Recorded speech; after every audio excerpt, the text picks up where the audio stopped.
¿Quién vive en Nicaragua? Gente que no vende patria.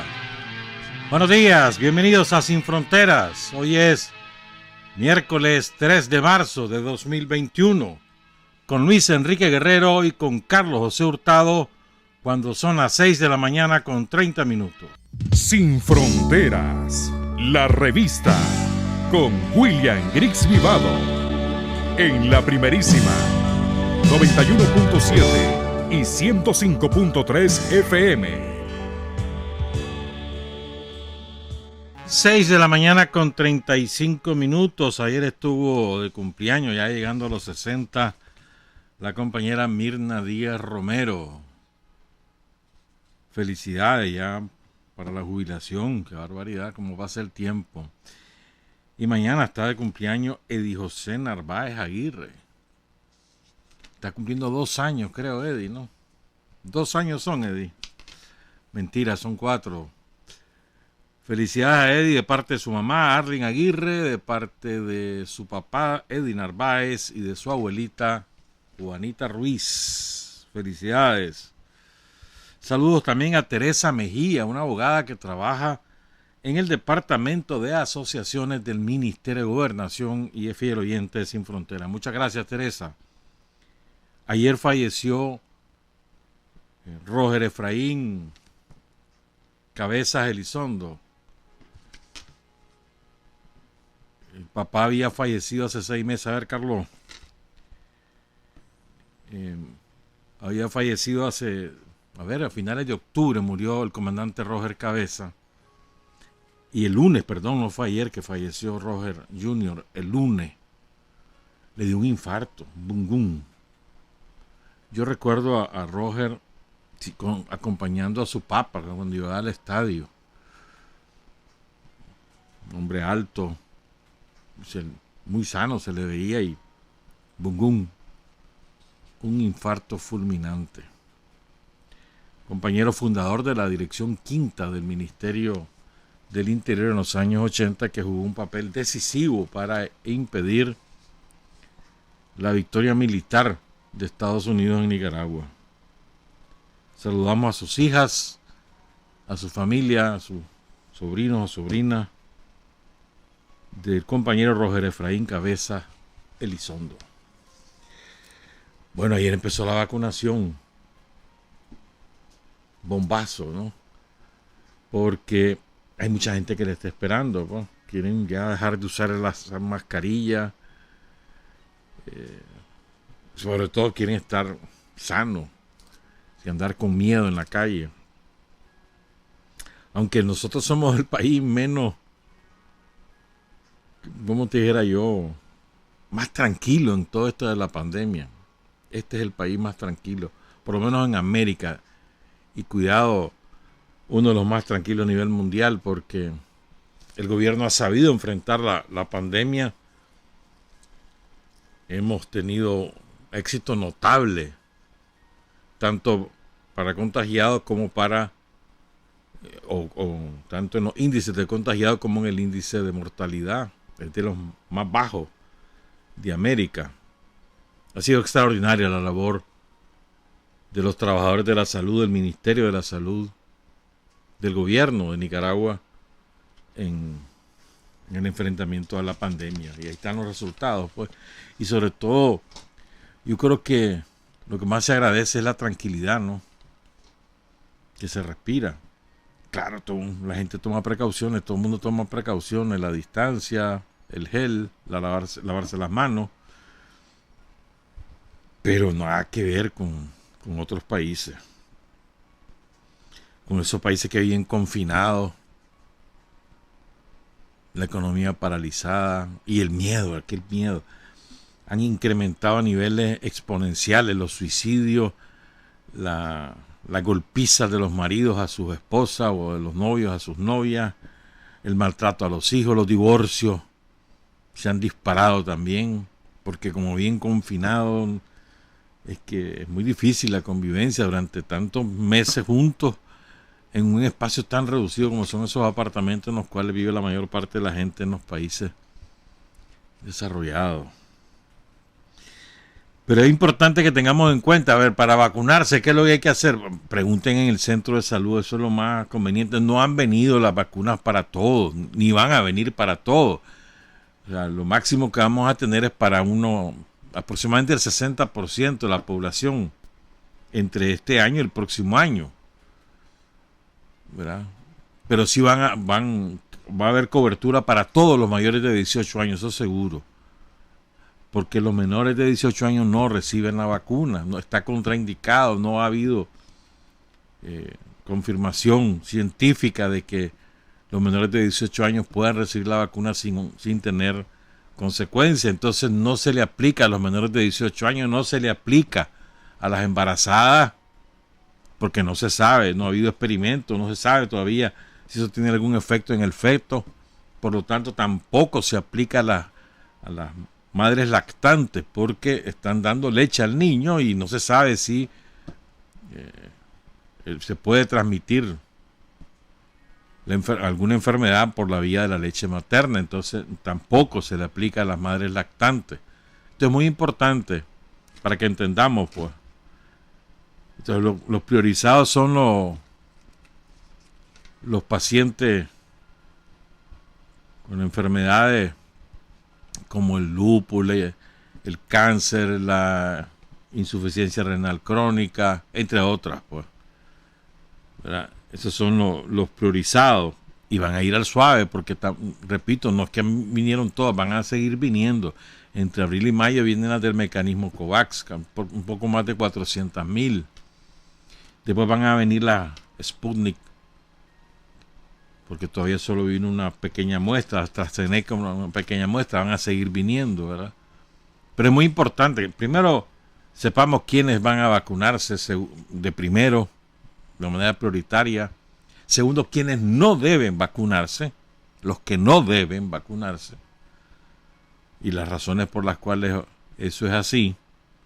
Y tercero, tener el contacto con el centro de salud respectivo para saber si vos si tenés la posibilidad. Sobre todo los enfermos crónicos deben acudir a su centro de salud y por lo menos apuntarse, ¿no?, en la lista cuando ya estén, a medida que van llegando. Pues recuerden que además son 2 dosis, no es una sola, son 2.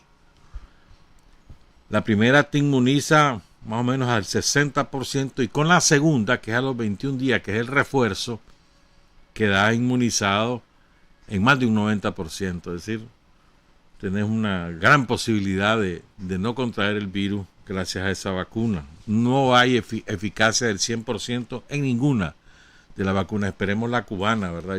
Yo tengo esperanza que la cubana va a ser la mejor, pero le falta todavía la cubana. Hay 4 en proceso.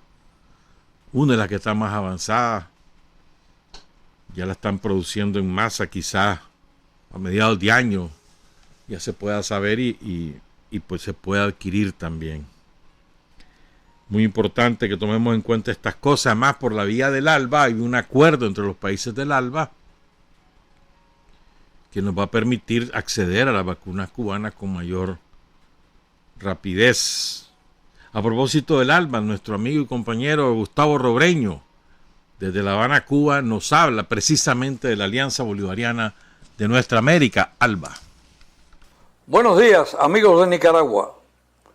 Desde La Habana, Cuba, les habla Gustavo Robreño para el programa Sin Fronteras de Radio La Primerísima. El 21º Consejo Político de la Alianza Bolivariana para los Pueblos de Nuestra América, Tratado de Comercio de los Pueblos, recién celebrado de forma virtual a partir de su secretaría en Caracas, hoy desempeñada por el boliviano Sacha Lorenti, confirmó que esa organización multilateral no solo se mantiene, sino también se desarrolla con nuevo impulso como una fuerza real y activa en la región. Concebida por Hugo Chávez y Fidel Castro y apoyada por otros importantes y valiosos líderes latinoamericanos y caribeños, como Evo Morales, Daniel Ortega, Rafael Correa y varios primeros ministros de naciones del Caribe insular, como San Vicente y las Granadinas, Dominica, Antigua y Barbuda, Granada y Saint Kitts Nevis, la ALBA TCP inauguró en el continente un nuevo tipo de relación basada en principios insoslayables de solidaridad y complementariedad, integración, ayuda mutua y cooperación, con el más estricto respeto a la soberanía y la igualdad jurídica de sus Estados miembros. Se aprecia fácilmente que sus propósitos y su actuación difieren radicalmente de la desprestigiada y traicionada Organización de Estados Americanos, OEA, hoy conducida al abismo por Luis Almagro, a quien los propios Estados Unidos estarán buscando un relevo oportuno para salvarla antes de que la OEA fallezca de muerte natural como consecuencia de sus fechorías, sumisiones y engaños. Pero por supuesto no es misión de la Alianza Bolivariana competir con la OEA, aunque inevitablemente los pueblos de América hacen comparaciones y llegan a la conclusión de que mientras la ALBA TCP defiende la independencia y la dignidad, desarrollando con eficacia la colaboración desinteresada y el respeto entre todos, el engendro caricaturesco de Almagro y Trump se hunde en medio del mayor descrédito, el intervencionismo y la desvergüenza.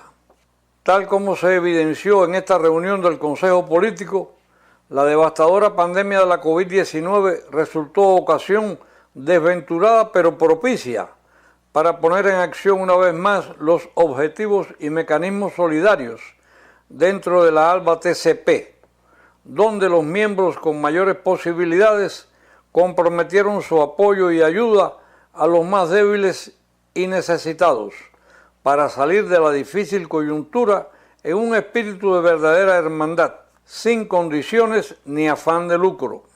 El régimen de Trump fracasó bochornosamente en sus miserables intentos por destruir a la Alianza Bolivariana, aunque se empeñó en ella mediante múltiples intrigas y algunas traiciones.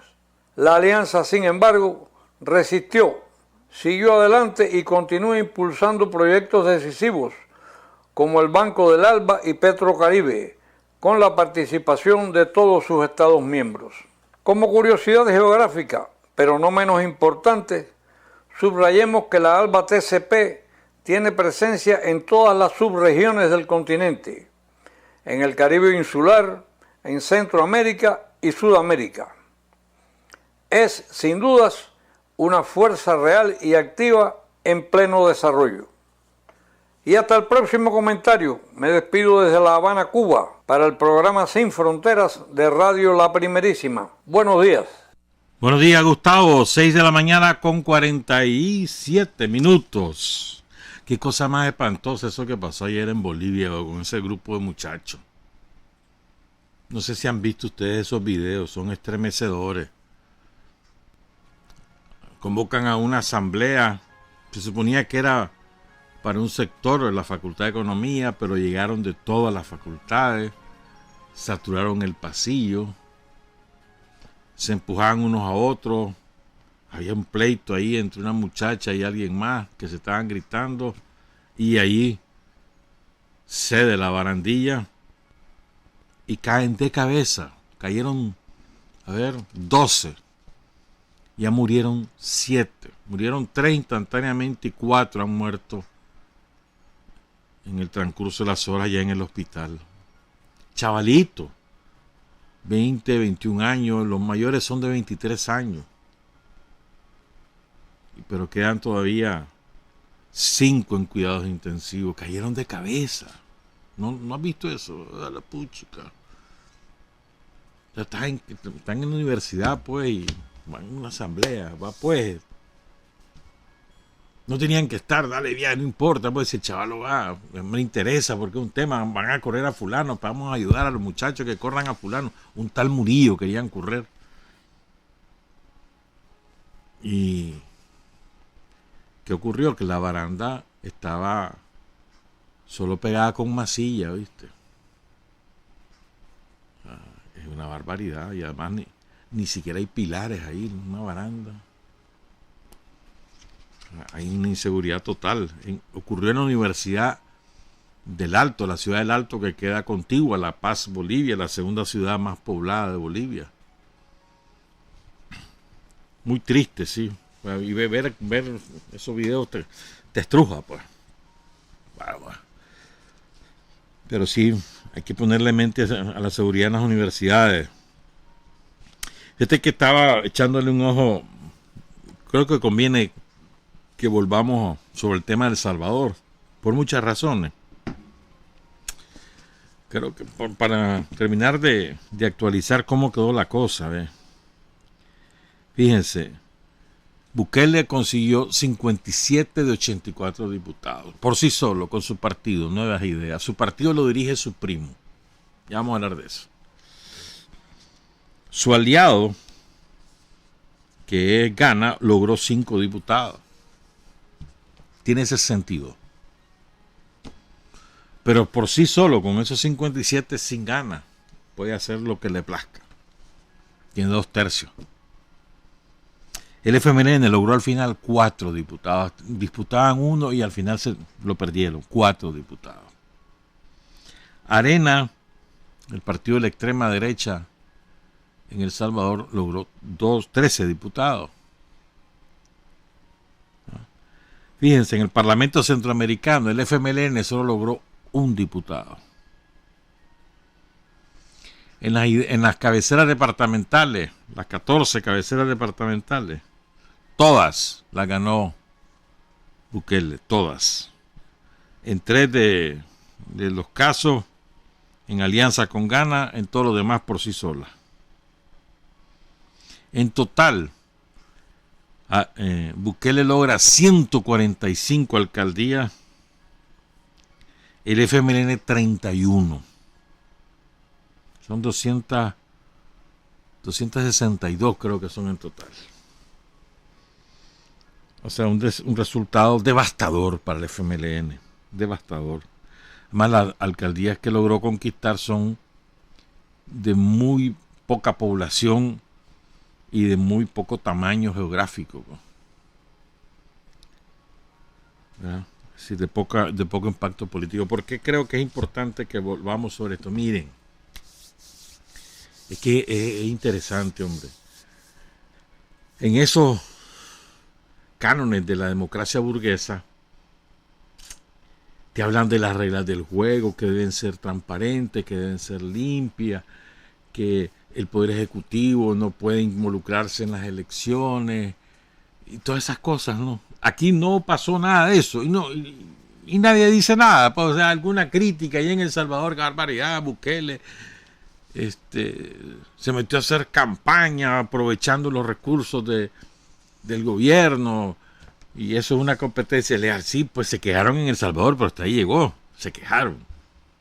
Pero que alguien haya dicho que eso es indebido, que esas elecciones son inválidas porque Bukele se inmiscuyó, porque violó la ley, porque la violó una y otra vez, ¿verdad?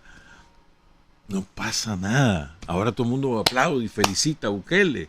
Utilizó todo el poder que él administra en función de garantizar su victoria.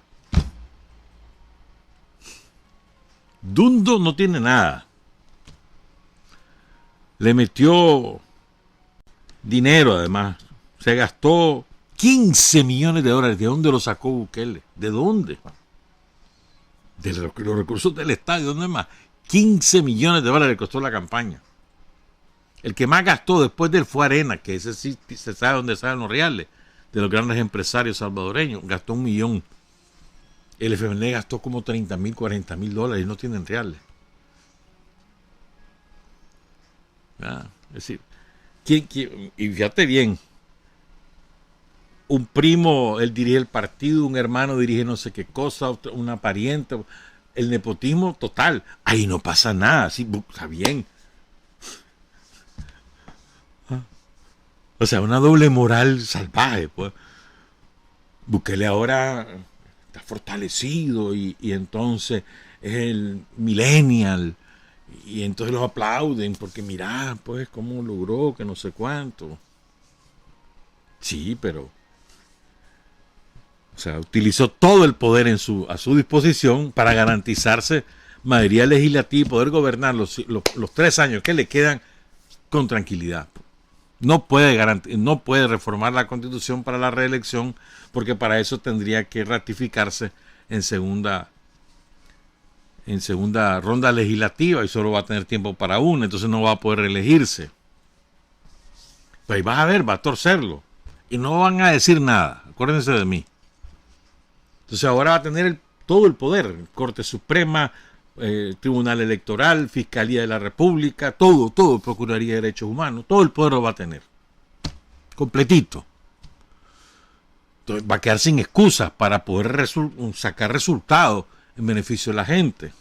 Yo les decía el otro día, algo tiene que estar haciendo bien Bukele, y lo sostengo, porque si no, ¿cómo explicas que te haya tenido una victoria tan arrasadora, tan avasallante? Fíjense, él pasó cuestionando en su campaña electoral los acuerdos que había establecido por debajo de la mesa los gobiernos del FMLN con las pandillas. Incluso eso empezó antes, con el gobierno de Arena. Y él lo hizo otro tanto. Las pandillas son sus grandes aliados en el territorio. Las maras, que son especialmente crueles, son sus aliados. Pero descendió significativamente el número de homicidios. Ese es un resultado concreto. ¿Cómo lo hizo? ¿Cómo no lo hizo? El hecho es que descendió la cantidad de gente que ha muerto. Y eso, ¿cómo no vas a ponerte contento porque hay menos gente muerta? El precio que están pagando va a ser visto a mediano plazo. De hecho, ya Bukele, ¿cómo se le quitan las excusas? Ahora él llegó a un acuerdo con el Fondo Monetario por un préstamo de más de $1.000 millones. ¿Qué es lo que va a ocurrir ahora? Que le dijo el Fondo Monetario, para que me pagues, recordemos que en El Salvador no hay moneda propia, es el dólar, para que me pagues, le vas a subir al IVA. Le van a subir 3 puntos al IVA. Y ahí va a comenzar el ayayay de la gente. Y la gente va a empezar a que le caiga el 20, pues. Pero van a tener que pasar un trago amargo. Son 3 años lo que tienen enfrente. Ojalá que Bukele no haga lo que uno sospecha que va a hacer, ¿verdad? Ojalá, pero para mí la expresión, siempre lo dije, pues, antes de las elecciones donde él gana, esa es la ficha de los gringos. No es Arena, es Bukele. Es la nueva manera de los gringos de ir estableciendo gobierno, ¿verdad? Y el tiempo ha dado la razón, pues, pero a lo mejor, ¿verdad? Le da un soplo de decencia, cosa que dudo, pues. Ahora, si lo ves por el lado de la izquierda, el FMLN entra en un proceso profundo de por lo menos de reestructuración. Una reflexión con una reestructuración, pues estos resultados son apenas tuvo 100 y pico mil de votos. Ha perdido casi 1 millón de votos en 3 años.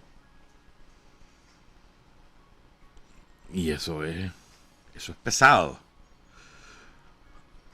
Ahí hubo una operación, además, eso otro día vamos a hablar de esas cosas, pues una operación que se hizo que tuvo este efecto, pues, pero fíjate bien, hay un fenómeno interesante que creo que tenemos, que nos vale a nosotros.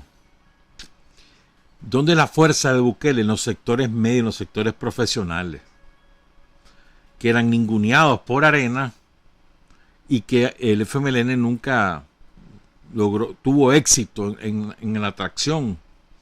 Esa es digamos, la columna vertebral de Bukele, son esos sectores medios profesionales. ¿Ya? Y son agresivos contra todo el mundo, pues, muy agresivos. Entonces, ellos se fueron con el discurso de que es culpa de los dos partidos, que son corruptos, que son esto, que son lo otro, y hay que deshacerse de ellos, nosotros somos los nuevos. Un discurso sumamente parecido al que tenían aquí, ¿verdad? Las nuevas huestes del somocismo, y que se les ha ido desgastando con el transcurrir del tiempo.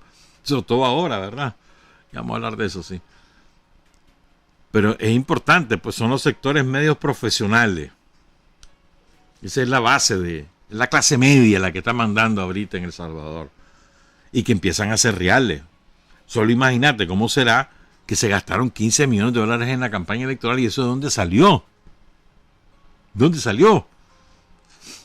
que de los bolsillos de ellos, olvídense, 15 millones de dólares. Eso es mucha plata. Mucha plata. En una campaña que no es la presidencial, son legislativas y municipales. Te doy otro truco que hizo Bukele, pues, o sea, además de que violó la ley, hizo campaña electoral desde la presidencia, incluso en la época de silencio electoral le valió y siguió haciendo campaña. Ahí le van a hacer un proceso que no va a parar en nada porque de todas maneras ya viene el nuevo tribunal electoral. ¿Verdad? Pero lo más, ¿cómo te diría yo? Lo que más evidencia cómo se usan las palancas del poder en esas democracias tan elogiadas por el capitalismo es que le retuvo las transferencias a todas las alcaldías. Entonces todas las alcaldías quedaron con proyectos inconclusos o sin iniciar nuevos proyectos, incluso con dificultades para pagar planilla, porque Bukele no les quiso trasladar los reales. Y no se los quiso trasladar por dos razones. Primero, para que no hicieran campaña y tuvieron un efecto negativo en su electorado. Y segundo, porque él anticipaba que iban a ganar, entonces los reales le iban a quedar a ellos para hacer ellos la administración de ese dinero. ¿Me entiendes? Pero no pasa nada. O sea, lo que te quiero decir es que toda la doble moral, no, aquí en Nicaragua tenemos un gobierno que tiene la influencia en todos los poderes del Estado y entonces es una dictadura. Bukele no es dictadura. No. Democracia. Voto popular. Aquí Daniel ganó las 3 elecciones. Dictadura. Allí en El Salvador hubo una campaña que incluso hubo ahí 2 vidas de militantes del FMLN que asesinados por sicarios de Bukele y no pasó nada. Hubo una campaña en las redes sociales de desacreditación, de infamia, de injurias contra todos los candidatos de todos los partidos que no respaldaban a Bukele y tampoco pasó nada. ¿Sí me entienden? Además, sembraron el odio. O sea, realmente en eso tiene razón el FMLN y triunfó la campaña del odio y del miedo, de la mentira. Y vamos a ver cuánto estiran ese discurso y cuántos resultados les da, porque si no hay obra, no va a haber manera de sostener ese discurso, pues. Si la gente no empieza a tener y si además vienen medidas como el incremento de los impuestos y demás, a ver cómo la aguanta la gente, los salvadoreños. Me decía una amiga, porque hemos estado conversando con varios compañeros del FMLN, y entonces me decía una de ellas, y me mencionaba lo siguiente: mira, me dice, es que el problema es que aquí a la gente aquí le encanta los hombres fuertes que mandan, que toman decisiones, no importa que roben. O sea, lo mismo que había aquí, te acuerdas, con Alemán, muy parecido al fenómeno. Bukele, con la primera esposa todo el mundo sabía las palizas que le pegaba, pero la gente dice que no. Para eso es su marido. Varones y mujeres dicen lo mismo. En El Salvador, por ejemplo, no solo está prohibido el aborto, sino que está penalizado. Es decir, meten presa a las mujeres que abortan. Ahí hay varias mujeres presas, condenadas a 30 años de prisión. Incluso una pobre mujer que abortó de manera involuntaria, condenada a 30 años de prisión. Aquí en Nicaragua, decime cuántas mujeres presas hay por esa razón. Dame una. Una. Procesada, dale, pues no presa, procesada, dame una. Pero en El Salvador no pasa nada.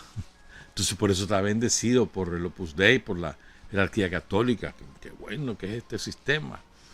Metiendo presa a las mujeres porque abortan. Y por abortos espontáneos, además. Entonces ahora vamos a ver si es cierto. Porque todo los grupos que dicen defender los derechos de las mujeres, quiero verlos ahora pidiéndole a Bukele que quite esa ley, porque ahora tiene la mayoría absoluta. Sí, lo que quiero subrayar es el doble discurso, ¿no? La doble moral. ¿Verdad? Importante que seguir eso. Vamos a hacer la pausa y después hablamos de esa romería que se tienen ahí. Solo me acuerdo. ¿Vos te acordás cuando funcionaba la subasta? La subasta de ganado, era un señor lacayo allá en la carretera norte, kilómetro 9, creo que es eso. Todavía se llama ahí los semáforos de la subasta, se dice, pero no, pues ya no existe la subasta. Todavía me acuerdo que, no sé si todos los días, pero había días así que exhibían el ganado. Entonces las mejores vacas pasaban por ahí, ¿verdad? Los mejores reses, mejor dicho, no vacas, las mejores reses. Entonces, que anchas, que no sé qué, que no sé cuánto, que la altura, que el peso. Sin Fronteras, la revista con William Griggs Vivado en la primerísima 91.7 y 105.3 FM. Volvieron los, ¿cómo se llama? Los bajones que sacan del aire la radio. Encendete el aire aquí, Luis.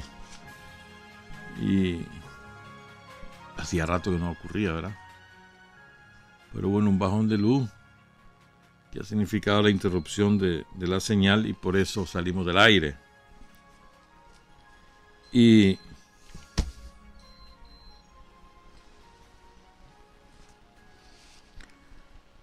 les decía lo de las reses ahí en la subasta. ¿Se acuerdan de eso? Entonces llegaba alguien que sabía porque era para la matanza generalmente, ¿no? Entonces llegaba los que sabían de eso, acompañado siempre, y tenía los reales, lógicamente, acompañado de alguien que tenía mayores conocimientos, ¿no? que el dueño de los reales. Entonces ya apostaban, subastaban, dame esa vaca, así están estos. A ver cuál vaca escogen los gringos. Entonces están desfilando a las vacas. Y entonces hay vacas chelitas y hay vacas negritas. Hay vacas que son de pedigrí y hay vacas que son chapiollas. Entonces están viendo a ver a quién desfila una vaca. Ayer desfiló otra vaca. Entonces están viendo a ver. Los gringos son los que van a tomar las decisiones. Entonces las exhiben, pues. Ustedes tienen ahí su tribunal de gringos a ver a quién van a escoger. De eso hablamos al regreso. Son las 7:08. Hay hombres que luchan un día y son buenos. Hay hombres que luchan un año y son mejores. Pero hay hombres que luchan toda la vida. Esos son los imprescindibles. Son las 7 de la mañana con 12 minutos. Entonces, en el desfile de las vacas que hemos asistido en las últimas semanas, ¿no? Ya se adivinaba hacía rato que determinadas vacas querían ser candidatos presidenciales, ¿no? Pero ayer sorprendieron a todos, ¿no? Divertidísimo estuvo ese show. Llega una vaca de alcurnia a presentar disque un libro. Y tiene ahí enfrente en el público a otras dos de las vacas que supuestamente también quieren ser, ¿no? Entonces llegaron a aplaudirlo. Y qué divertido, ¿verdad? Pero a las vacas chapio ya no las invitan. Entonces es divertido, ¿no? Porque, o sea, ellos creían de que escupían en rueda. Estaban de igual con las vacas de alcurnia. No, las vacas de alcurnia dicen, no, aquí nosotros somos los escogidos porque tenemos abolengo, tenemos clase, tenemos estudio y tenemos reales. Y entonces les han golpeado la mesa y lo han puesto en su lugar. Y entonces, pero es divertido también porque agarran las mañas, los chapiollos agarran las mañas de los diabolengos. Entonces el otro día uno de sus sicarios le pregunta, mira, y vos tal cosa, vos no serías candidato número 2. Y entonces aquel se puso furioso y lo trató como basura, pues, al periodista. Y no pasa nada, no dicen nada los sicarios. Y eso que fue la vaca chapioya la que se lo dijo, pues. ¿Te imaginas? los de Alcurnia. Entonces, es divertido. Ayer me estaba enterando cómo funcionan todos estos sicarios que trabajan en la comunicación de la contrarrevolución. Entonces, miren qué divertido. Salen diciendo, creo que fue el lunes, sí, el lunes fue 1 de marzo, sí, el lunes. Entonces, fulanito de tal gana premio para tal cosa y fulanito gana premio para tal otra y que no sé cuánto era. Y entonces los premios los otorga un organismo que ya no existe, pues. Y no existe porque no quisieron declarar lo que son, agentes extranjeros, entonces desaparecieron. Entonces, pero miren cómo son de sinvergüenza, ¿verdad, vos? Esos son los que lo premian ahora a través de la CIP. Pero es que de verdad que lo que te voy a contar te vas a sorprender. Entonces, vienen estos asalariados, entonces le proponen a ese organismo, mire, yo quiero hacer un reportaje tal. Entonces el organismo le dice, no, mire, lo va a hacer, está bien, pues le podemos dar los reales, pero yo quiero que usted realce esto, más esto y más esto. Si usted hace eso, yo le pago. Y bueno, ya. De acuerdo, entonces el sicario ya presenta el nuevo proyecto, que ya le dan los reales una parte y después ya escribe, toma su fotito o su video o lo que sea y entonces ya lo manda. Ya le autorizan publicarlo, ya lo publica y después le dan un premio. Entonces el mismo que le pagó le da un premio. De verdad, así es, así funciona. Entonces, le presentan el proyecto, quiero escribir sobre esto, sí, pero lo vas a hacer sobre este enfoque. Y lo autorizan, le dan los reales para que lo escriba o para que a un reportaje televisivo, lo que sea. Y después lo premian, le dicen premio a la excelencia y no sé cuánto, pero si ellos lo pagaron. Así funcionan. Entonces aquí tenemos de todo, mano. Esto es un verdadero fauno lo que hay en Nicaragua. Qué barbaridad, mano. Así que ahí vamos a seguir asistiendo al desfile de las vacas. Vamos a ver qué vaca escogen los gringos. Pero tengan la seguridad, la vaca que van a escoger los gringos no va a ser vaca chapioya, toda huesuda, negrita. No. Tengan la seguridad. Los gringos van a escoger vaca de Alcurnia, con buen peso, con abolengos, que muestre la raza, o sea, que le saquen la muestra de sangre ahí, qué raza es, si la Holstein, qué sé yo, pues, que demuestre la raza, que viene de ahí. Eso, por ahí viene la cosa. Y los chapios se van a quedar oliendo el dedo, tal vez le dicen, ahí tenés una curul si querés. Y se van a arrancar las vestiduras, que por la unidad, que no, ahí vas a ver. Lo que viene es un show, prepárense para el show y diviértanse. Hay que divertirse también. Son las 7:18, voy a cambiar totalmente de tema. Ahí tenemos una cosa, pero vamos a dejar para el viernes, a ver si da tiempo. Porque queremos hablar de un aspecto de Sandino que poco hemos nosotros, en general, poco hemos nosotros subrayado, enfatizado, estudiado, difundido. Solo de pasadita, siempre de pasadita. Miren, Sandino era tan, o sea, ¿cómo te dijera yo? Tenía tanta seguridad sobre sí mismo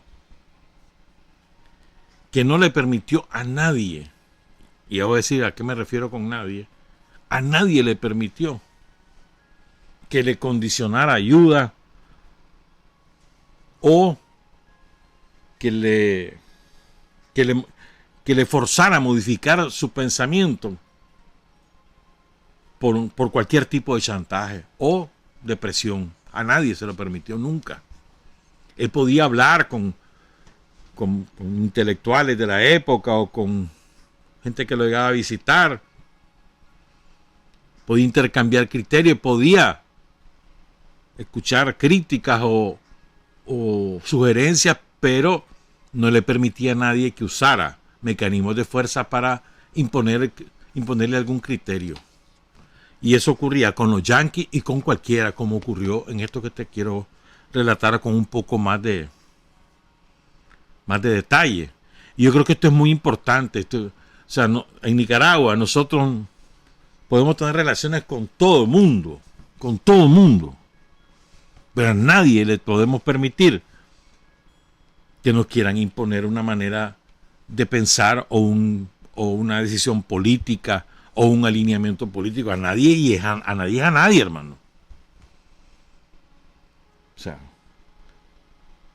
la autodeterminación es en un sentido integral de la palabra, no solamente en una dirección, no, en todo. Aquí no le podemos permitir a nadie que nos quiera imponer un criterio o utilizarnos para fortalecer sus posiciones, no. Es lo que le conviene al país, lo que le conviene al pueblo de Nicaragua, eso es lo que se asume como política o como posición política. O sea, hay un estudio que hicieron, un pequeño estudio que hicieron dos académicos rusos, cuyos nombres son Víctor Yáfets y Lázar Yáfets, ambos de la Universidad Estatal de San Petersburgo, la segunda ciudad más importante de Rusia. ¿Verdad? Entonces, ambos se enfocaron en por qué el movimiento comunista de los años 20 no quiso respaldar la lucha de Sandino. ¿Qué fue lo que ocurrió? Y entonces extraen distintos documentos y tienen esta conclusión. Voy a leer primero la conclusión y después voy a leer otras cosas. Dicen estos dos, Víctor Yáfets y Lázar Yáfets. No sé si son padre e hijo, no sé si son hermanos. Dice, el triunfo de la revolución bolchevique sobre un régimen retrasado tuvo repercusiones en el mundo. Sin embargo, el reto global de la Tercera Internacional, es decir, la Tercera Internacional fue la conferencia o organización, coordinación mundial de los partidos comunistas de la época, la Tercera Internacional, la Comintern que le llamaban. Y su propósito era la revolución mundial. Sin embargo, dice, ese propósito nunca fue alcanzado. A Rusia le era difícil convertirse en la base del despliegue del comunismo. El mecanismo burocrático de la Tercera Internacional no logró funcionar en sintonía con los procesos sociopolíticos en muchas partes de la Tierra. El caso de Sandino fue un ejemplo de la falta de capacidad de las estructuras de la Tercera Internacional. Al detectar a tiempo las posibilidades abiertas por la lucha de Sandino para toda América Latina, la organización, la Comintern, la Tercera Internacional, logró iniciar una campaña de solidaridad, pero no aseguró un apoyo auténtico al ejército defensor de la soberanía nacional. El intento comunista de controlar al ejército de Sandino, haciendo uso de las contradicciones entre Sandino y el gobierno mexicano, fracasó porque la Comintern intentó empezar la casa por el tejado, ya que insistió en la hegemonía comunista en la futura revolución, sin fijar la necesidad de realizar una lucha conjunta en un principio. Al final, perdieron todos los aliados del Ejército Defensor de la Soberanía Nacional, la Tercera Internacional, el Partido Comunista Mexicano, la Liga Antiimperialista de las Américas, la LADLA, y obviamente el mismo Sandino. Los ganadores fueron el gobierno estadounidense y sus satélites nicaragüenses. El gobierno mexicano involucrado en este proceso logró guardar la buena cara sin muchas consecuencias políticas. Sin embargo, los dos personajes clave de este drama histórico, Sandino y Farabundo Martín, cobraron con sus vidas los errores propios y de otras personas. Entonces, ahora capitulemos, porque lo que quiero leer más bien es, lo más que me llama la atención es Una cosa es que escribió uno de ellos, pues, pero ya lo vamos a leer.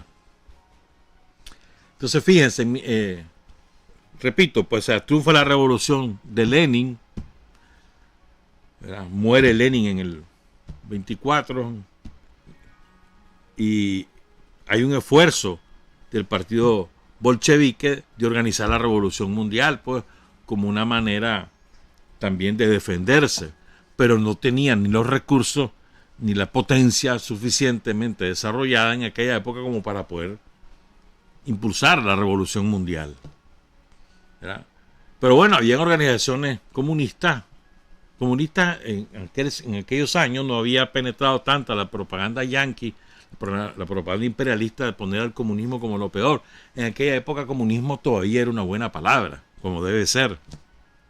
Entonces, bueno, habían partido organizaciones comunistas, sobre todo en Europa, en Estados Unidos iba a ser muy fuerte, en México, en Brasil, en Venezuela, entre los países de mayor relevancia de la época, pues, donde había fortaleza de estas organizaciones que nacieron al compás también de las organizaciones sindicales. En la medida que se organizaban los trabajadores, también eso derivaba en organizaciones comunistas, que eran el brazo político de los trabajadores. Entonces, bueno, más o menos en ese contexto es que se funda la Red Latinoamericana Antiimperialista, o la Red de las Américas, pues la LADLA. Se funda en 1925, impulsada, auspiciada por el Partido Comunista de México, que en aquella época tenía mucha fuerza. En el seno de esta red es que surge el Comité Manos Fuera de Nicaragua para respaldar la lucha de Sandino, y se funda el 19 de enero de 1928. O sea, Sandino ya tiene 7 meses, 8 meses de estar en la lucha contra los yanquis. Se funda esta organización para respaldar, ¿verdad?, la lucha de Sandino contra la intervención militar de los yanquis.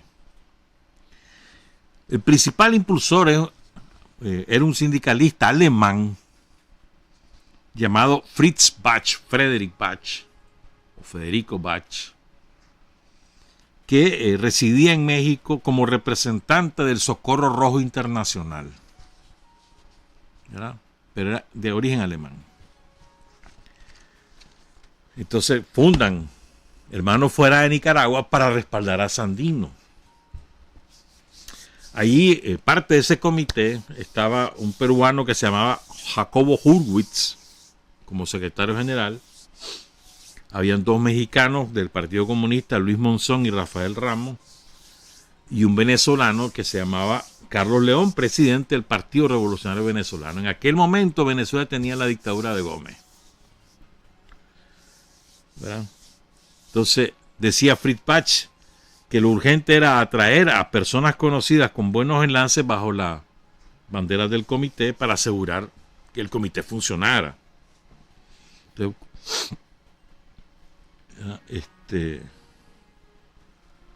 Entonces así se funda, pues. Entonces la idea era apoyo a Sandino, pero se suponía que no solamente iban a recoger reales y medicinas, sino que también iban a organizar una legión latinoamericana, lo que hablaba tanto Gabriela Mistral, que echaba en cara de que mucha palabra pero nada de acción. Bueno, se suponía que iban a organizar un apoyo militar con hombres y armas a Sandino, ¿verdad? ¿Cómo se contacta con Sandino? Bueno, porque la lucha de Sandino no es que se da a conocer por el propio Sandino, sino que se difunde sobre todo por la prensa yanqui que se ocupa de Nicaragua, porque hay una participación de los marinos yanquis aquí. Se difunde esa noticia, se funde este movimiento, pero no hay un contacto previo con Sandino, sino que primero se funda y después buscan el contacto con Sandino, y lo hacen a través de un periodista norteamericano, Carlton Beers, que es el primero que entrevista a Sandino en las montañas. Y mandan a un delegado del comité, que fue Gustavo Machado, que era el principal dirigente comunista de Venezuela. Lo mandan a las montañas de Nicaragua a que se entreviste con Sandino. Sandino, muy agradecido, entusiasmado, designa a Machado como su representante. ¿verdad? Y Machado se compromete a mandar de todo, a mandar armas, no sé qué y no sé cuánto. Pero cuando Machado regresa a Venezuela, se olvida de Sandino y se dedica a la lucha del pueblo venezolano contra la dictadura de Gómez. Y se quedó en nada, aquel respaldo.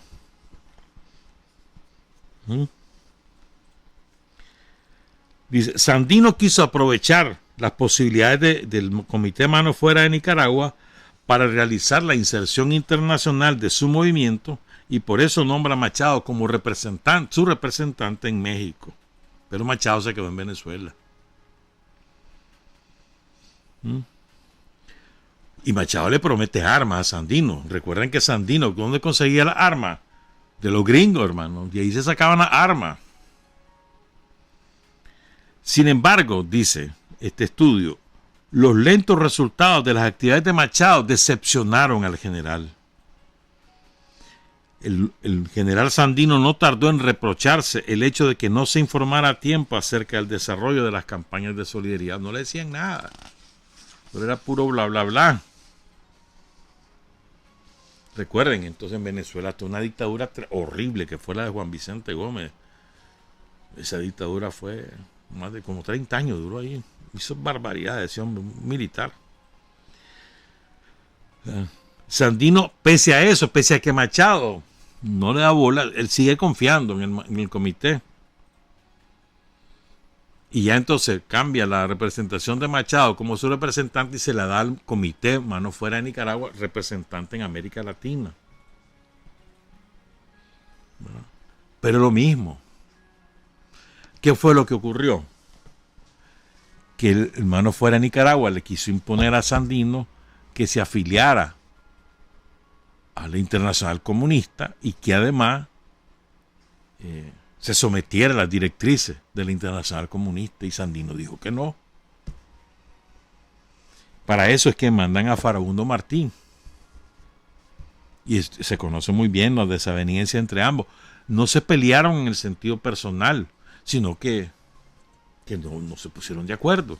Y Farabundo se va para El Salvador. Pero el fondo del asunto es que Sandino no quiso someterse. Yo, no, que mi lucha aquí es esta, mi lucha no tiene nada que ver con lo que ustedes están planteando, que está bueno, pues, que lo hagan en otros lados, pero aquí mi lucha es sacar a los yanquis de Nicaragua, esa es mi lucha.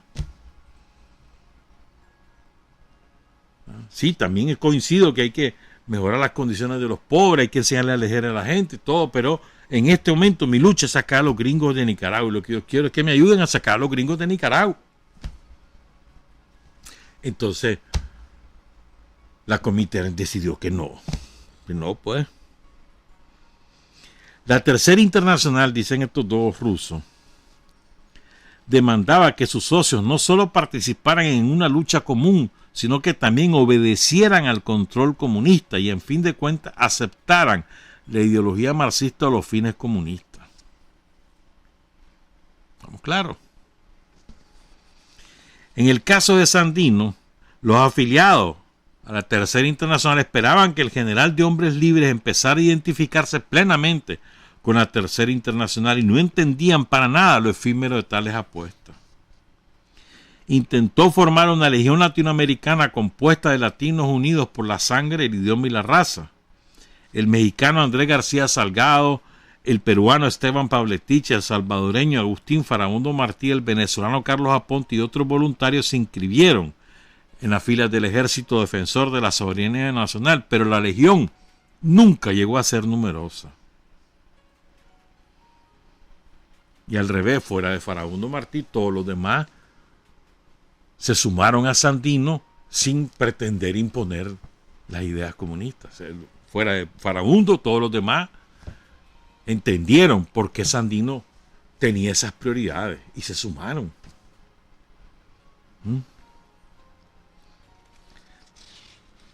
La propaganda fue muy exitosa, etcétera. Pues, pero ahora vamos con,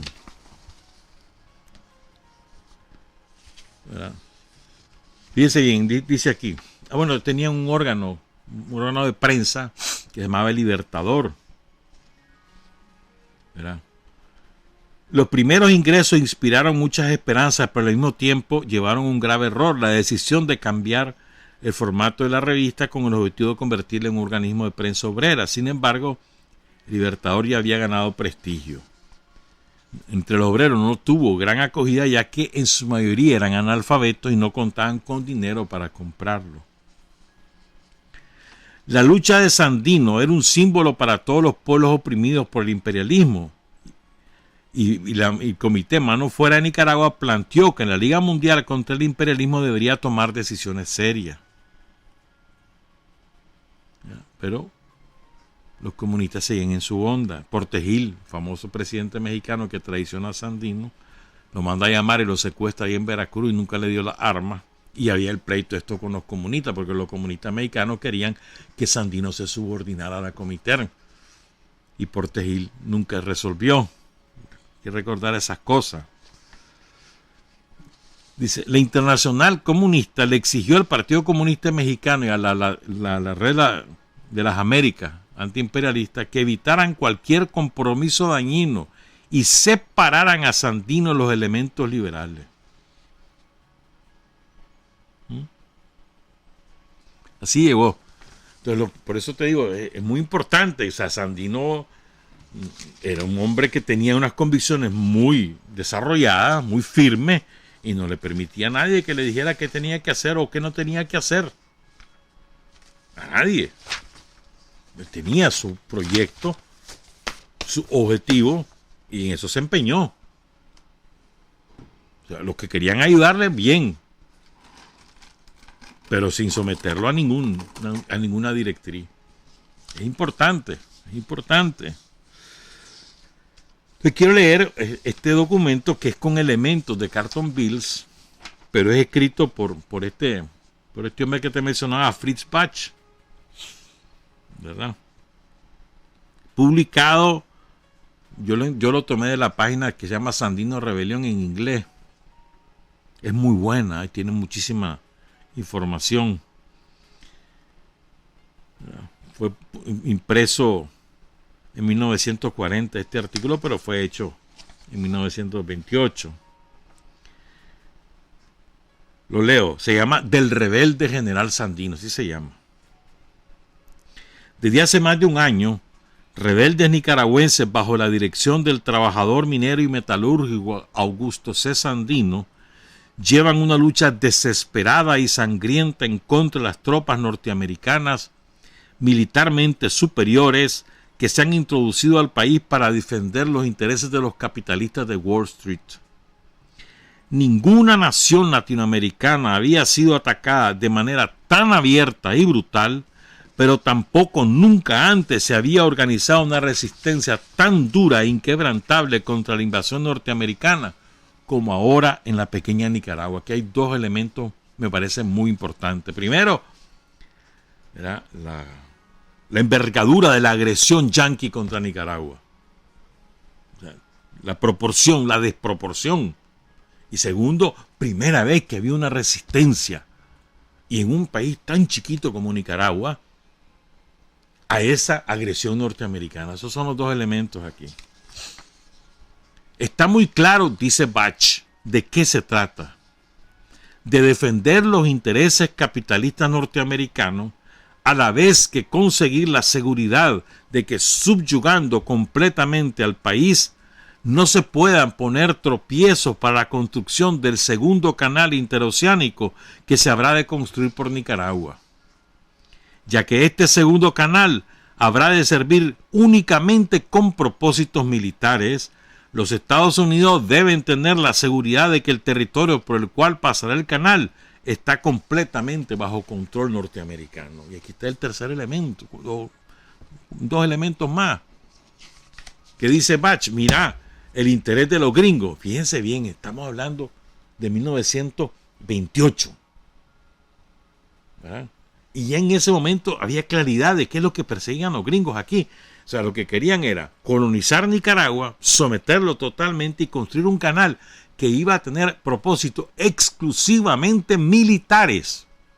O sea, no iba a ser competencia en ese sentido con el canal de Panamá, que también era gringo, sino que lo que querían era un canal que le sirviera para la navegación de su flota naval. Entonces, por eso necesitaban sacar a Sandino, matar a Sandino, ocupar el país. Lo que pasa es que con el tiempo eso no lo pudieron realizar, pero ese era su propósito, dice Bach, ¿verdad? Así como Panamá, continúa, se convirtió abiertamente en una colonia norteamericana, así debe suceder con Nicaragua. Y como el pueblo nicaragüense aprecia más su libertad que la bendición cultural de un canal, se habrá de enviar a Nicaragua un barco tras el otro que con cañones imponga la diplomacia norteamericana del dólar. El pueblo de Nicaragua aprecia más su libertad que la bendición cultural de un canal.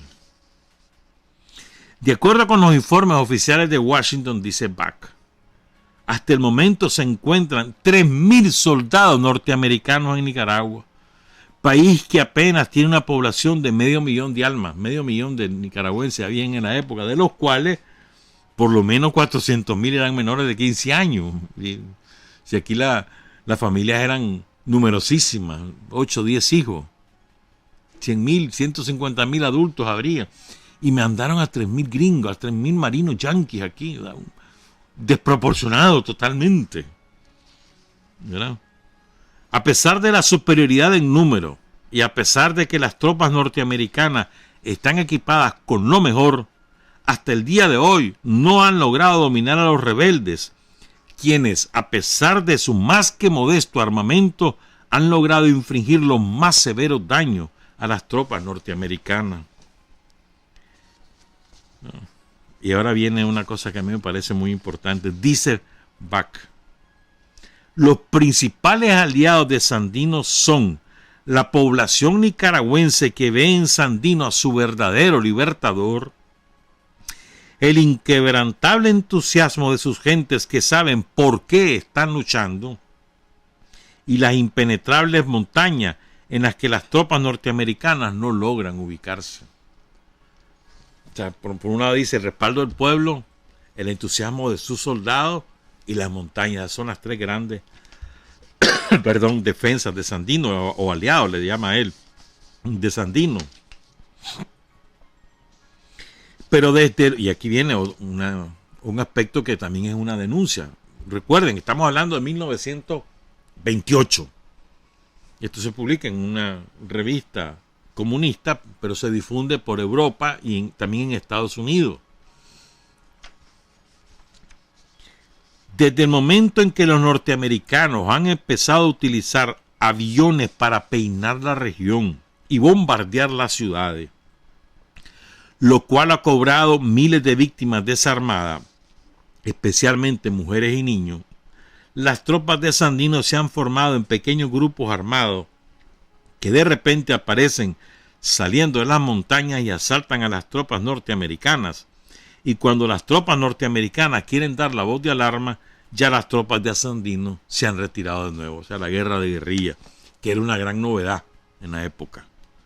Bueno, realmente esta modalidad de guerra de guerrillas también fue utilizada en el sur de Italia, por ejemplo, en el sur de España en el siglo XIX, pues.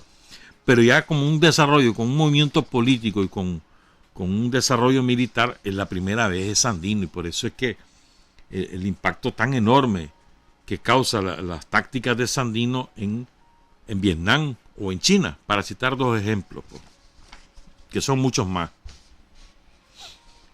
La resistencia de Sandino en contra de una superpotencia de tal magnitud ha tenido como consecuencia que en otros países latinoamericanos, especialmente en aquellos países más reprimidos que abierta o casi abiertamente se han convertido en colonias norteamericanas, una nueva disposición de lucha y una nueva esperanza llena de los corazones.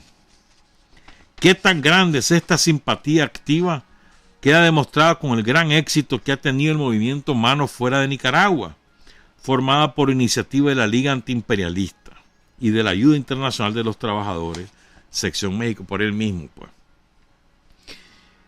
Y esto es que el movimiento apenas se encuentra en su fase inicial. El Frente Unitario ha lanzado como primera consigna la recolección de dinero para el equipo sanitario de las tropas de Sandino. Y ya solo en México se han colectado más de 10.000 marcos que era la moneda alemana en la época. En los demás países americanos se unen también las organizaciones de trabajadores, campesinos y estudiantes bajo el lema Manos fuera de Nicaragua, conformando así un frente unitario que desafiará a los norteamericanos. El mayor éxito de este comité fue en México y luego en Brasil. El continente latinoamericano ha sido encendido con la chispa de Sandino y dentro de poco tiempo arderá con brillantes llamas en contra del imperialismo del dólar.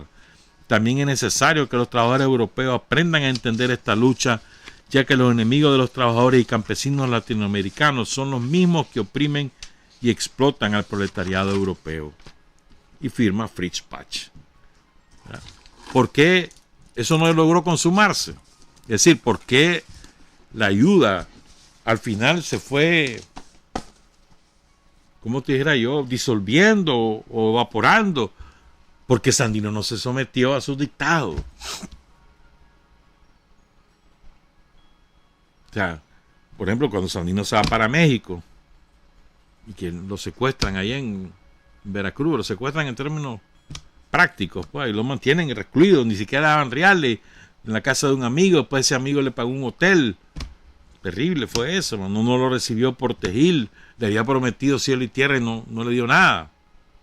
Y los comunistas mexicanos, ¿verdad?, diciéndole, mira, tenés que someterte, este es el plan, vení, tenés que decir que sos parte de nosotros.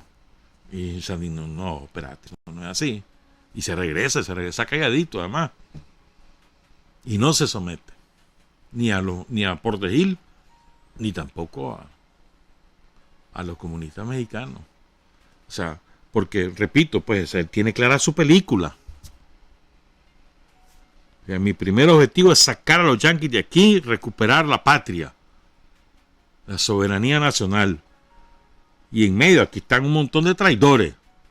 Esos no son patriotas, esos son vendepatrias, esos son patricidas, le decía cada rato Sandino. Entonces va adquiriendo la conciencia de clase también. Y luego dice, hombre, aquí tenemos un montón de gente empobrecida. Aquí lo que tenemos que desarrollar es las cooperativas. O sea, su pensamiento político también va evolucionando, pero nunca ceja en que su principal objetivo es recuperar la soberanía en Nicaragua o conquistarla, porque ni siquiera se tenía, pues. Y para eso era imprescindible la expulsión de los yanquis.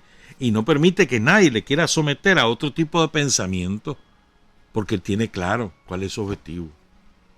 Es muy importante, creo yo, asumir esta lección. O sea, es una lección de dignidad que sobrepasa, ¿verdad?, la esencia antiimperialista, va más allá. O sea, sí, estamos contra los yanquis, vamos a sacar a los yanquis de aquí, muerte al imperialismo, pero espérate, a mi manera. Ayúdame, sí, pero no me digas qué es lo que tengo que hacer, ni cómo lo tengo que hacer. Si querés ayudarme, eso es incondicional. No me metas condiciones. Ah, no, que mira, que... entonces no, pues. Y tuvo, mira qué clase de dignidad, mano. En la perra calle, dice, no, pues, ni modo, váyanse, pues. Pero no me someto. Yo voy como sobre esta es mi jugada, este es mi objetivo. Y el tiempo le dio la razón. Logró la victoria militar. Y tanto que los yanquis dijeron, hay que matarlo a este, pues. Más todos los terratenientes de abolengo de este país, las vacas de raza de la época, que también no querían vivo a Sandino. Mal ejemplo, ¿verdad? Y es un peligro, que la pobretería lo anda siguiendo, espérate, no, hombre, la Somoza, las vacas de abolengo y los yanquis, vámonos, matemos. Pero Sandino tuvo la razón, el tiempo se la dio, perdón. Él tenía su objetivo de sacar a los gringos y lo cumple, y después va con el objetivo de la paz, con dignidad. Y lo matan, lo asesinan. O sea, de Sandino vos aprendés y aprendés y aprendés y aprendés. Hay distintas facetas que Uno tiene que ir escudriñando. El mejor escudriñador de Sandino fue Carlos Fonseca, porque le extrajo hasta la última gota, hermano. Pero hay que seguirlo estudiando para seguir aprendiendo y seguir ese ejemplo. Trabajar, avanzar, combatir, vencer, patria y libertad. Revolución es sentido del momento histórico. Es cambiar todo lo que debe ser cambiado. Es igualdad y libertad plenas. Es ser tratado y tratar a los demás como seres humanos. Es emanciparnos por nosotros mismos y con nuestros propios esfuerzos. Es desafiar poderosas fuerzas dominantes dentro y fuera del ámbito social y nacional. Es defender valores en los que se cree al precio de cualquier sacrificio. Es modestia, desinterés, altruismo, solidaridad y heroísmo. Es no mentir jamás ni violar principios éticos. Es convicción profunda de que no existe fuerza en el mundo capaz de aplastar la fuerza de la verdad y las ideas.